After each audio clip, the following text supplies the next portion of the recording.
Okay, so discuss naman natin tong problem sa hydraulics, fluid mechanics, parang pala to. Under hydrostatic forces on plane surfaces. So, marami tayong videos na to. Okay, so may playlist naman nun. Ayan, so meron tayong na-solve na rectangular. Ayan, rectangular. Merong circular. Circular ba to? Yeah. Ito ata ito ba yung ano? Hindi. Akala ko ito yung erroneous. Parang hindi naman. Yung isa yun, yung upright. Meron na tayong triangular. Pero yung na-solve natin triangular is yung vertex nasa top. Now, what if yung vertex naman ay nasa bottom? Ayun, ano, vertex nasa bottom. So, similar lang tong tatlong to. Isa lang sasagutan natin dyan. Yung may pinakamalayong maaabot. Okay, so ito ay from Shams. Shams. Then, kinopya to sa book ni Besavilag. Ito mismo yung problem din ginamit. Ito sa book ni Gilizania. And ito rin, hindi ko alam kung saan galing review center yan. Kita ko lang sa group. So, galing din yan dito. Pero, sa book ni Gilay kasi yung tanong lang doon ay hydrostatic force. So, useless yung weight nun. So, dito, para magamit mo yung weight, pinapang-compute yung horizontal force P. Ayan. So, ito na lang sagutan natin. So, isosceles triangle gate AB yan, is hinged at A and weighs 1,500 pounds. Okay, so gawa natin yan. Okay, so weighs 1,500 pounds. So, syempre, nag-act yan sa centroid, no? So, kung i-reflect natin to, gaya ng lagi kong ginagawa, oops, excuse me. So, ayan. Yan yung center of gravity. Sa baba yung center of pressure. Mga dito para medyo malayo-layo. Ayan. So, ito yung center of gravity. Kaya ba masulat? Okay, kaya naman. Ito naman yung center of pressure. Center of pressure. So, dyan nag-act yung hydrostatic force natin. Okay, may weight tayo, may hydrostatic force. Ayan, perpendicular yan. Para di mo na isolve yung horizontal and vertical component. Automatic na. So, horizontal force P, weight, and then, hydrostatic force F, horizontal force P, yan yung ano, then may weight ka. Yan lang ba? O, yan lang. Diba? Isosceles triangle, gate AB, is hinged at A. Okay, hinged daw dito. Lagyan na lang natin ang ano, para alam natin na yung base yung hinged. Hinged, letter H na lang, per hinged. Okay, and weighs 1,500 pounds, ay newtons. Ano pala ito? Naka-SI. So, what horizontal force P is required at point B for equilibrium? Take note, horizontal force yan. Lagi kasing tanungan ay normal force, no? Normal force P. Perpendicular, di ba? Normal force. In this case, horizontal force naman. So, pinagbago lang naman na yung moment arm, eh. Kasi diba, kung normal force, ganito, ang moment arm yan is ito. Pero kung horizontal force P, ang moment arm yan is ito. Papunta sa hinge. So, given na siya. So, madali pa ganyan. Anyway, yung mga kailangan muna natin ng hydrostatic force. Ano value nun? Okay, so hydrostatic force. Dito na lang. Hydrostatic force F is formula gamma H bar area. Okay, actually, pwede na yan diretso. So, ito may specific gravity ka. 0.83, that is for gamma, 0.83. Specific gravity ng oil times gamma ng water. Take note, ano ba maganda gamitin dito? Naka-kilonewtons, so mag-kilonewtons pala tayo. Gamma water times H bar. Ang H bar niyan ay, okay, so gawa natin. So, ito yung water surface. Ayan, yun yung water surface. Actually, hanggang dito lang pala. Sanay kasi akong i-extend fully, no? Sa yung water surface. So, ang h bar is yung distance from the water surface to the what? To the centroid. Center of gravity. Eh, di whoops na ba yan? Ayan, goods na ba yan? Gumawa lang ako ng parallel. Parallel ba to? Oh, mukha naman. Ayan. So, ito yung horizontal. Ito yung um, distance niyan, h1. Laki masyado. Dapat pala dos lang. Ulit. Ang kapal. Okay, so dapat, ayan, hanggang dito. Ayan. So, that is our h bar. Lagay na natin yung value if meron na. H bar.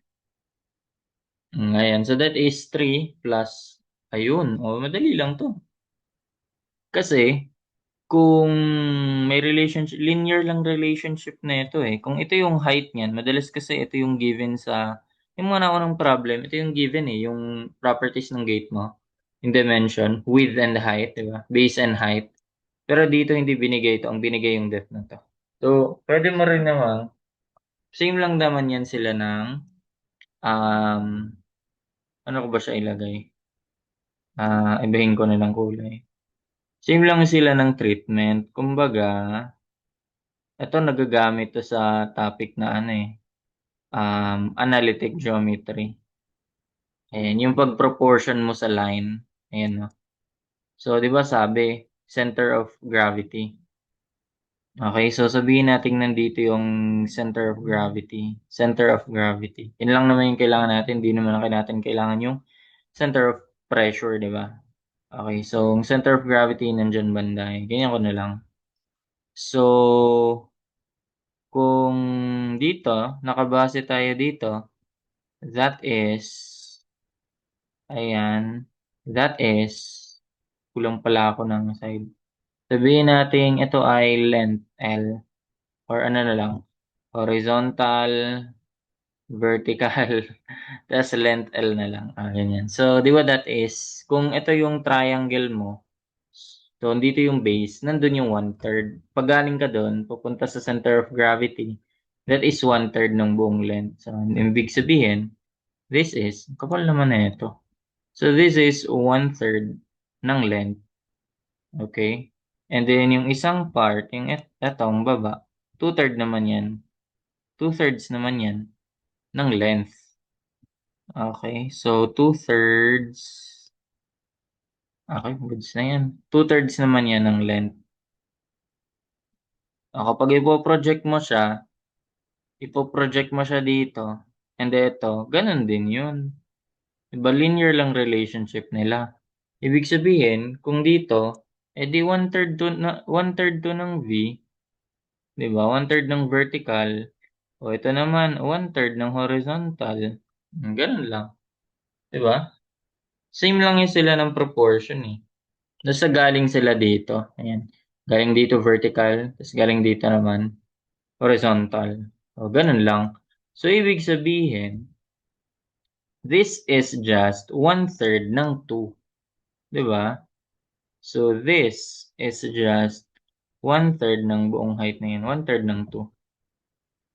Provided, andito yung base. 1/3 yan. Pag dito yung base, edi, pag dito galing, pag ganyan siya, 2/3 yun. Diba? Baliktaran lang naman yun eh.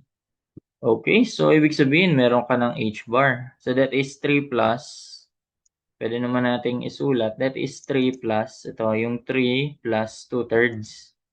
Pwede ba yun? Mas na, uy, ba't naka-complex ako? Nag-statics kasi ako kanina eh. So, that is 11/3, di ba? 11/3. So, ayun. Yun na yung h-bar natin. 11/3. Goods na yan. Tapos, ang area, di, kailangan mo pala makuha to. Itong height na to, kailangan mo makuha yan. Okay, so, lagyan ulit natin ng measurement. Triangle lang yan. Di ba? Triangle lang yan. Oops. Eto. Perpendicular ba yan? Ayan, pangalanan natin yung, ito pangalanan nating B. Kasi base times height yan eh, madalas eh. Di ba? Ito H. O, paano mo naman masolve yan? Eh, ito lang din naman yan, di ba? O, ito lang din yan eh. O, edi ito yan. Di ba? O, yan na yun. So, ayun, H pala dyan, yun pala yung L ko dito, no? Hopefully, gets naman yun. So, kung dito tayo magfo-focus, ano yung sample, ano ko lang naman yung kanina eh. Oh, yeah, medyo mahirap ah. Ayan. So,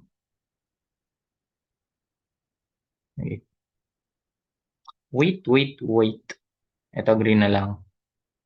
So, ito yung triangle natin. Gawa na lang ulit yan. Ayan. So, ito yung triangle natin. Ayan, 50 degrees. Tapos, ito may binigay na 2 meters. Diba? So, ibig sabihin ng height h ay ilan? O, pwede mo yung gamitan ng ano. Trigo lang yan. Diba? So, kung mabilis ka na, makuha mo na agad yan. H2. So, that is what? Dito na lang ako. So, meron kang angle, opposite and hypotenuse ang meron ka. Eh, di sin yun. Sin of theta 50 is equal to opposite 2 over hypotenuse h. O, di masasolve mo si h. O, yung height, 2 over sin 50. Eh, ang pangit na ito. 2 over sin 50. Ayan, 2.61. Store ko na lang yan sa B. Or, ito yung B eh. A na lang. Baka kasi mali to. A na lang pala. Okay, nasa A yan ha. So that is ilan? 2.61. 2.61 meters nakastore sa A. Okay? 2.61.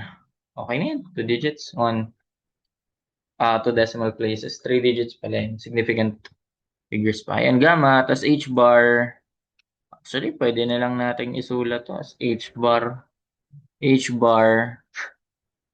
Kailangan ko pala makapal. Kasi, inapalan ko kanina. Parang masyado na siya, no? Dito na lang. Gamma. H bar. 11/3. Tapos area. And di 1/2 base times height. 1/2. Ang base ay 1, di ba? 1/2 times ang base ay 1, tapos ang height ay nakastore kay A. Goods na yan. Ano yung hydrostatic force natin dyan? Store naman natin yun sa F. That is 0.83. Gamma, 9.81. H bar na 11/3. Kasi madali lang. Node din na yan, iyan eh. I-store eh. Then, area, 1/2. Base ay 1. 1 ba yun? 1.2. O 1 lang. Dito pala yung 1.2. Ayun, 1.2. Sa Xiaoms. Naalala ko lang. Mga value ko eh. 1/2 base, 1 times height. Okay? Tama yan? Okay. 2.61 eh. 38.973. We'll see. 38.973. And that is in kilonewtons, diba? Kasi kilonewtons per cubic meter to. Okay, times h bar times area. Parang volume yon. Height times area, volume. Jadi, kilonewton per cubic meter times cubic meter. Kilonewtons na lang. Tama ba? 0.83, then 0.81, h bar, 1/2 base times height. Okay. So, ayan na. Store natin yan sa F. Okay, so meron na tayong F. Ano pang kailangan natin? Nakalimutan ko ilagay dito. Ang distance pala na yan from center of gravity to center of pressure is the eccentricity. Eccentricity. Okay, so kailangan natin yun. Paano formula nun? Eccentricity is Ig over area y bar. Area, y bar. For IG, base height cube over 12 lang naman yan. 36 pala, triangle pala yan, di ba? So, that is, base height cube na lang. Nilagay ko naman base height cube over 36. Agree naman siguro dito, no? 36. Tapos, ang area ay 1/2 base times height. O, di ba? Hindi mo simplify. Y bar na lang kailangan mo. Ang y bar, laging, ito yan. Kung h bar is yung vertical, y bar is yung inclined na part niyan. So, pupunta sa center of gravity pa rin. That is the y bar. Okay, so y bar. Ayan. Y bar. So, ayun. So, itong 50, applicable yan dito, di ba?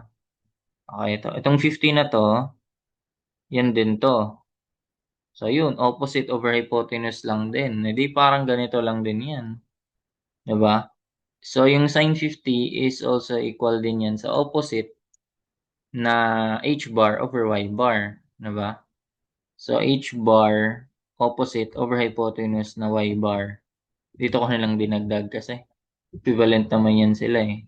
So, kaya may formula tayo sa y bar. That is h bar, divide mo na lang sa sine theta. Automatic na yan. Laging ganon for inclined. So, ang y bar is h bar, divide mo na lang sa sine theta. Okay? O, ayun. Actually, pwede pa nga ito pwede pa nga ito ma-simplify eh, no? Anong matatanggal dyan? B, B, height cube, magiging height squared na lang. Pero okay na yan. Yung width naman kasi, yung B naman kasi dito, 1 lang eh. So, okay lang yan, maka-cancel siya yan. Okay? Okay. So, actually, yung y bar, ilagay ko nga to sa magagamit ko ba yan? Pwede naman. So, base 1 lang naman yun. Pwede type, pwede hindi. Kasi mag-cancel lang din naman. Tapos height cube, yun yung nakastore sa A ko, di ba? Height cube over 36 times 1/2 base 1 times height A times h bar over sine theta. H bar 11/3 sine theta. Sine 50. 50 ba yun? Oo, 50 ata yan. Sinagot sariling tanong. And 0.079 and hypo 4. So that's 0.079. Sabi ko kanina. 0.079 meters. So, syempre, eccentricity yan. Store natin sa E. Kaya, favorite ko tong ganito kasi sakto-sakto yung mga pagsustoran. Store na rin pala. Nirekta ko pala. Wala na, muscle memory ko na lang. 0.079. Okay. So, ang kailangan natin, may weight ka. Yun na yun. Yung sabi ko nga, 1/3 lang din siya dito. Hydrostatic force, weight. Ayun, pwede na. Tama ba? Kasi eccentricity na to pupunta dito. O, syempre, dadagdagan mo lang to ng, yan, 1/3 ng ano lang to. 1/3 ng length lang din to. Etong part na to, ayan, ay 1/3 ng, ayun, ito, sabi ko, nasan yun? 1, ang kapal. Ang kapal. So, that's 1/3 ng height lang. Height pa lang pangalan ko dito, na. Di ko pala siya nilagyan ng value. Diba yun yung nasa A ko? Ayun, 2.61. Ito pala. Pala ko lang nilagay talaga eh. 2 point, kapal. Ang kapal. It's 2.61. Laka. 100 ba yung opacity nun? 2.61 meters. So, ayun. Diba? So, pwede ka na summation of forces. Moments rather. About the hinge. Summation of moment about hinge yan equals 0. Okay, so mga meron ka is, anong meron ka? that's horizontal force pa ganyan. Okay? So, yun lang yung horizontal force. Tapos, ayun lang yung pa-counterclockwise. Ang pa-clockwise natin, yung weight and yung force P niya. So, ibig sabihin, kung neglect si weight pala, malaki si P. Neglected sa weight. Pero kung merong weight, bababa tong P. Patunayan natin mamaya, no? Magiging less than yan. So, that will be horizontal force times, eto, 1/3 ng H plus E. Di ba? Moment arm mo pupunta dyan sa ano? Di ba? So, 1/3 ng height ng gate yan plus eccentricity. Okay, yun lang yung horizontal. Ay, yun lang hydrostatic. Yung mga pag ganito naman, pa-clockwise naman is the weight times ang moment arm, nabanggit ko na yan. Ito rin yan. Diba? Ito yan. Kasi dyan nag-act yung weight eh. So that is 1/3 naman. 1/3 din yan ng horizontal. Ning horizontal, yun wala tayo nun. Okay, so pwede rin naman i-solve yan. Actually, madali lang yan eh.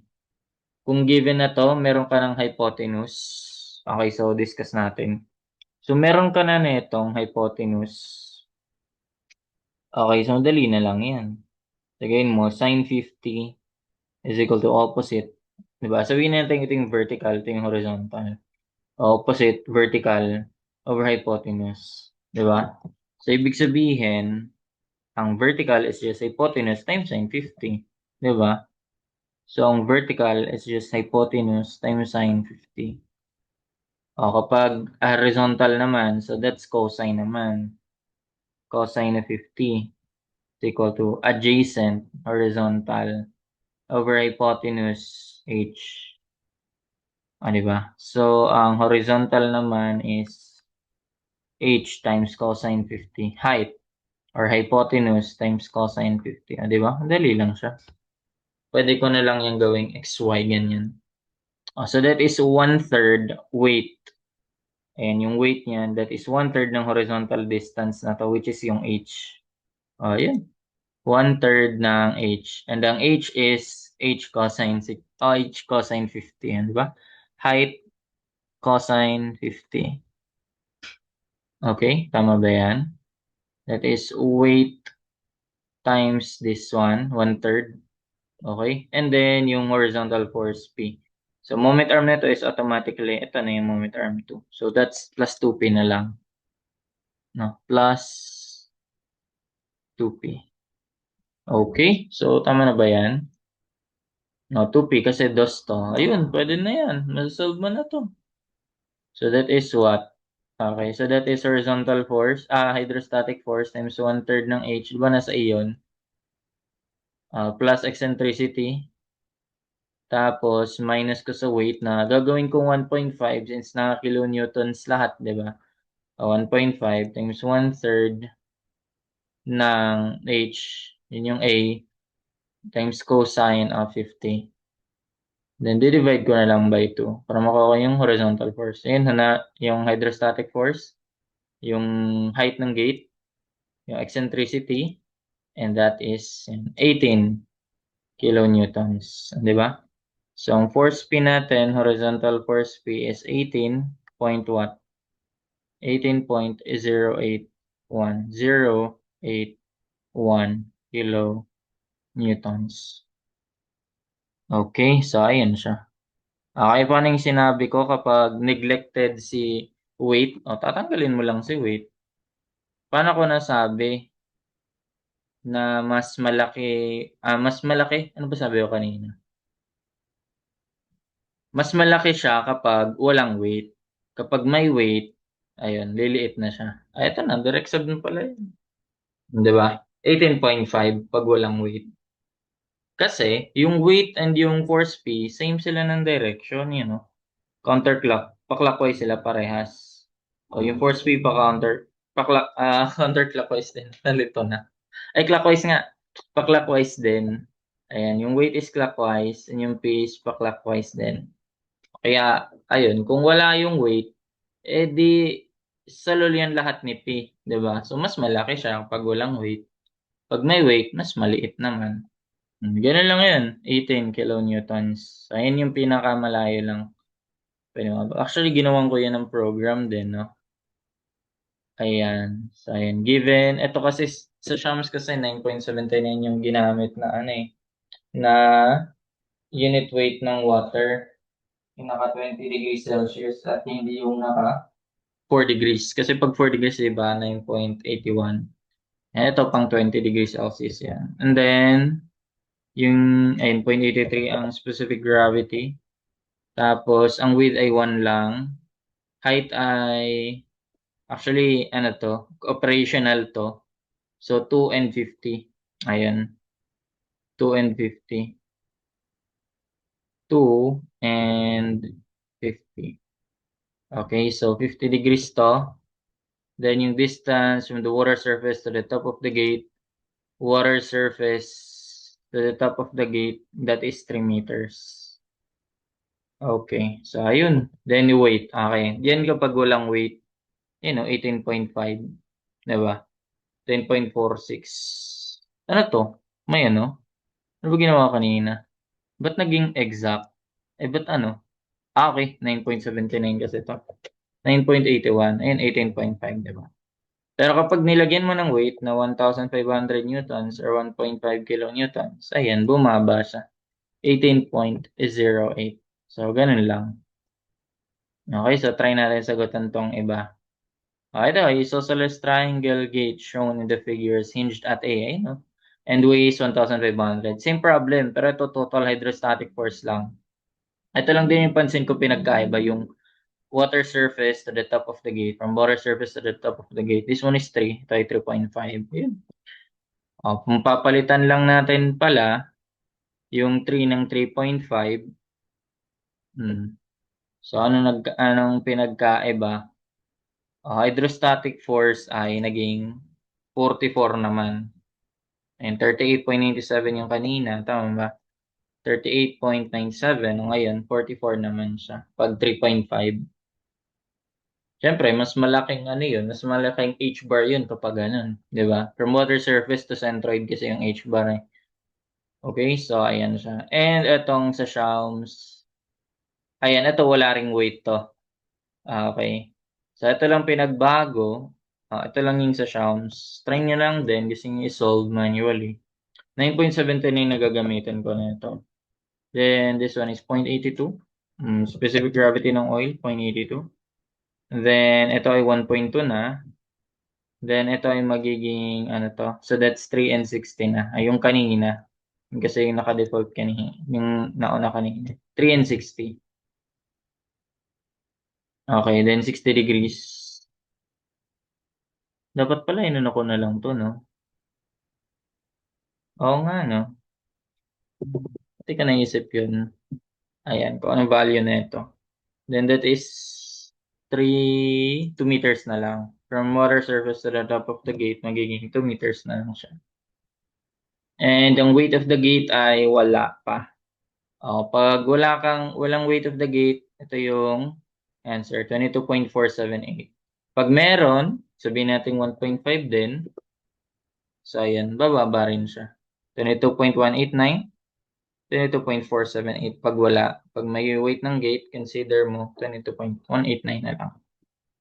Okay, so ganun lang yan.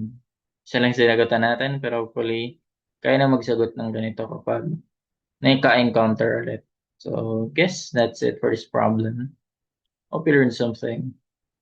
Thank you.